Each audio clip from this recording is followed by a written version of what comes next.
Mainit na pinag-uusapan ngayon sa social media ang paglantad kamakailan lamang ng naging karelasyon di umano ni Francis Magalona na si Abigail Wright at ang kanilang naging anak na si Francesca Gail Magalona.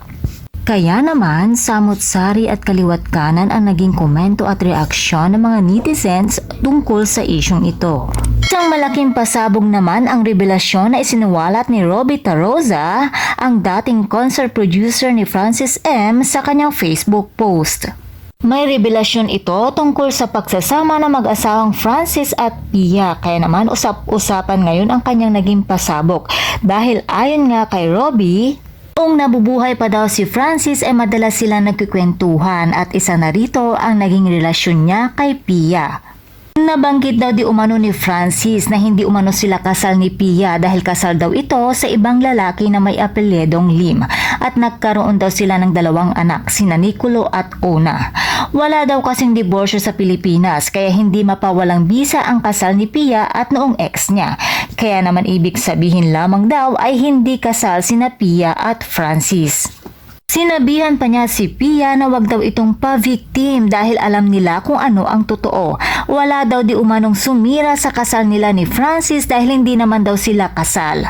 Ibinahagi din ni Rob kung paano sila nagkakilala ni Francis at minsan daw nang magkayayaan ang mga ito sa isang inuman, doon na inamin sa kanya ni Francis M na hiwalay na sila ni Pia at may ibang babae nang nagpapatibok ng kanyang puso.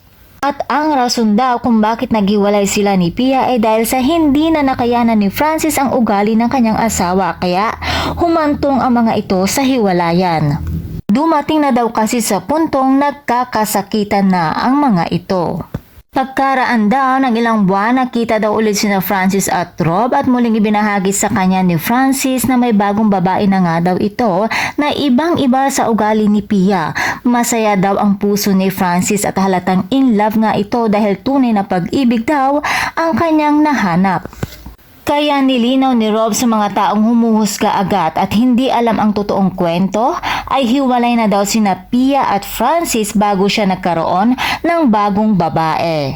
Namin din daw ni Francis na kaya na lamang daw siya nananatili kay Pia ay dahil para na lamang sa kanyang mga anak at para daw patunayan na totoo ang mga sinasabi ni Rob. Mention niya rin ang nagngangalang Donel de la Fuente na magsalita din tungkol sa isyong ito.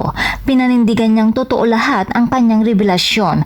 Nagsalita na daw ito dahil sa mga nababasa niya sa mga ilang artikulo at sa palagay niya ito na ang tamang panahon para isawalat ang sekreto na sinabi sa kanya ni Francis Magalona.